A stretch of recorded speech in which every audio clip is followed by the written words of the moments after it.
trở lại lô cô anh em đây cô đẹp cậu nước chỉ trong nhà nước chỉ mật nước bên nổ nước bên tay biết chỗ này em nước sẽ nước chờ ta về sừng lập biết đến đâu mà đi chó thêm đâu để ngồi hai nhà làm đi ta thêm chân mặt rồi biết đến đâu mà đi chó thêm đâu để ngồi hai nhà anh muốn biết châu anh muốn biết châu anh đã cho đó một điều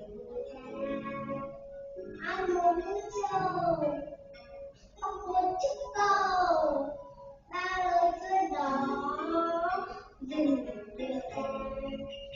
bởi anh về Bắc Ninh em chơi thăm